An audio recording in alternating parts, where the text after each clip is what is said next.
क्या ईशा का divorce paper पहुंचने वाला है सूरज तक? पूरा परिवार हुआ सूरज के खिलाफ। कहानी शुरू होती है। अरविंद जी का आगे का इलाज भोपाल में होगा, इसलिए ताइमा अरविंद जी को लेकर भोपाल जा रही है। पर ट्विस्ट यह है कि ताइमा ने सूरज से इलाज के पैसे लेने से सख्त इनकार कर दिया है। उनका मानना है कि सूरज के पापा यानी अरविंद जी कभी भी नहीं चाहेंगे कि उनका इलाज हराम के पैसों या बदमाशी के पैसों से हो। ताइमा की इस जिद के आगे सूरज की एक भी चाल नहीं चल पाती।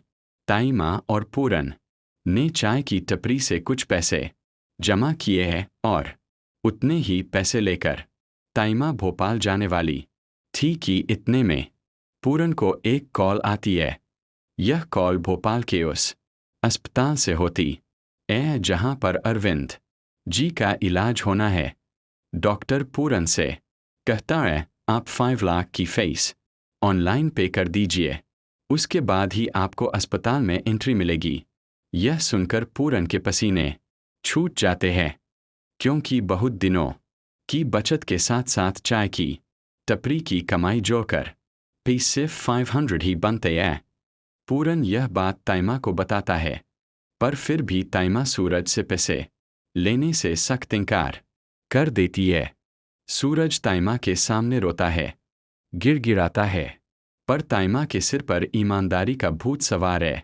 सूरज के लिए अपने पापा से बढ़कर कुछ नहीं है, इसलिए वो ताइमा को बिना बताए अस्पताल की सारी फीस भर देता है।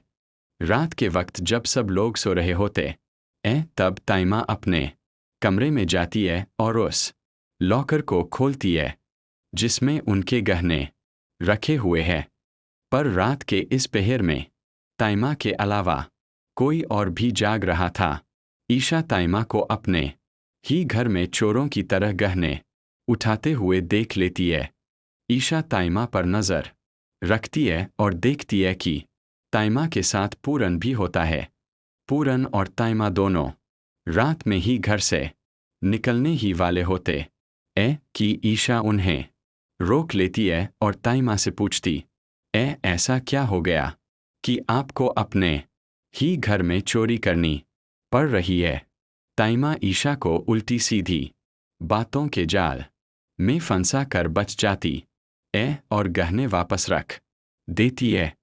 पर ईशा के मन में यह बात घर कर जाती है कि आखिर ताइमा को ऐसी क्या मजबूरी है कि वह चाय की टपरी चला रही है, अपने ही गहने चुरा रही है, जबकि उनका बेटा एक IAS ऑफिसर है।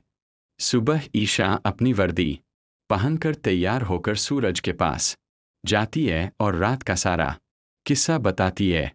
ईशा को इतना तो समझ आ ही गया था कि ताइमा को भोपाल जाने के लिए पैसे चाहिए थे, पर वह सूरज से पैसे क्यों नहीं ले रही?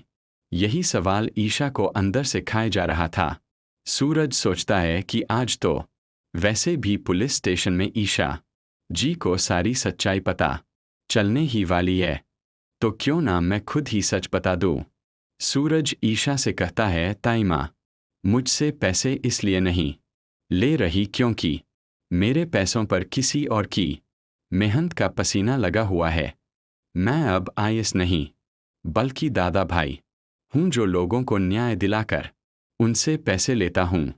यह सुनकर ईशा के होश उड़ जाते हैं। और अब क्या ईशा छोड़ देगी सूरज का साथ? और वहां दूसरी तरफ ताइमा भी इस बात से नाराज होने वाली है कि सूरज ने फीस क्यों भरी। तो क्या इस बार पढ़ने वाला है सूरज अकेला? हो जाएगा सारा परिवार उसके खिलाफ? कमेंट्स में अपनी राय जरूर बताइए। यह मेरी प्रेडिक्शन स्टोरी है। पसंद आई हो तो लाइक करें, कमेंट करें और चैनल को सब्सक्राइब करें।